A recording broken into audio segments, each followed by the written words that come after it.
Hello everyone!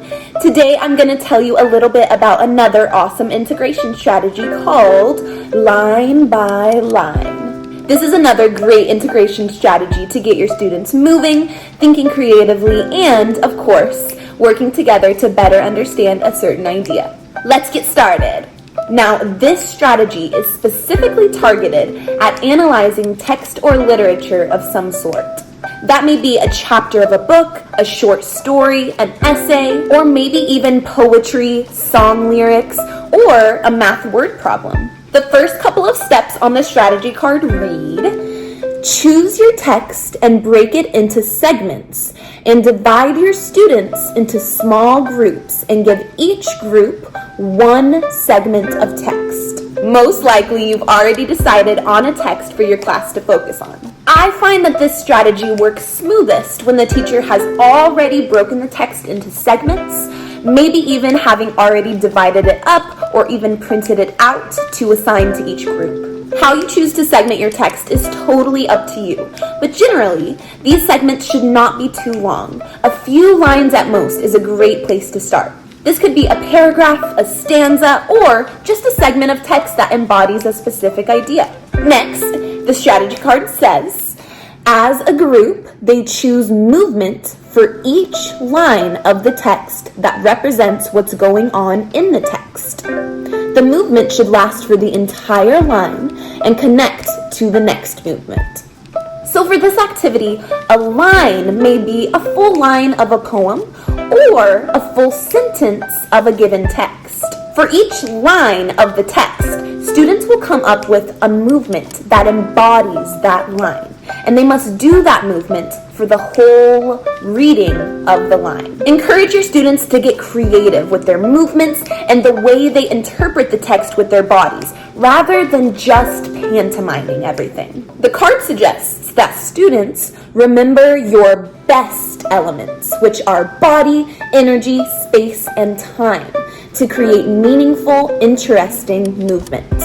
So encourage your students to ask themselves, based on what I'm trying to express in this line, what should my body be doing? What kind of shapes should I be making with my body?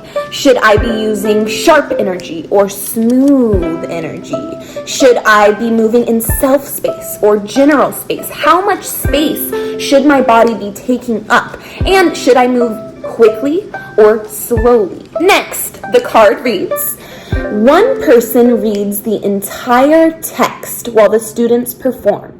Students should stay in actor's neutral before and after performing.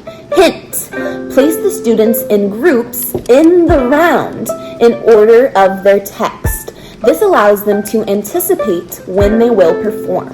So basically, you're going to line your students up in their groups towards your stage area or where you're going to be performing. And you're going to line them up in the order that they'll perform in so that they'll know when it's their turn. Now, if you've chosen one single text and divided it up for your students, like paragraphs in an essay or short story or a book, etc., you are going to line them up in the order that their assigned text occurs in the text itself.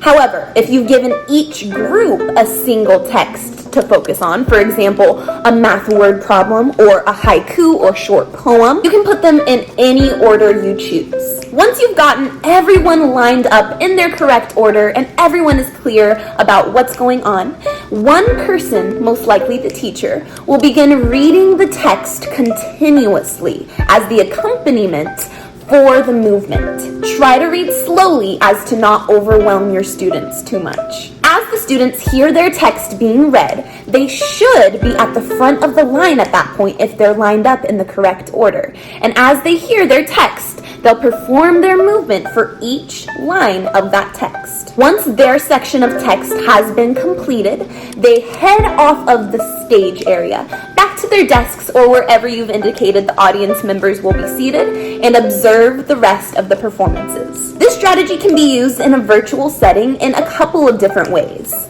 You could pair virtual students with in-person student groups, ensuring that wherever your stage is, is where your virtual students can be seen on the big screen. You'll have your virtual students keep their cameras off when it's not their group's turn to perform, then turn them on when their group's text is being read. Or, of course, you could group all of your virtual students into one group, give them their assigned text, and have them work together on their project in their Google Meets screen. Again, this was line by line. I hope you enjoyed this video, and I hope you had lots of fun incorporating this strategy into your classroom. Bye, everyone.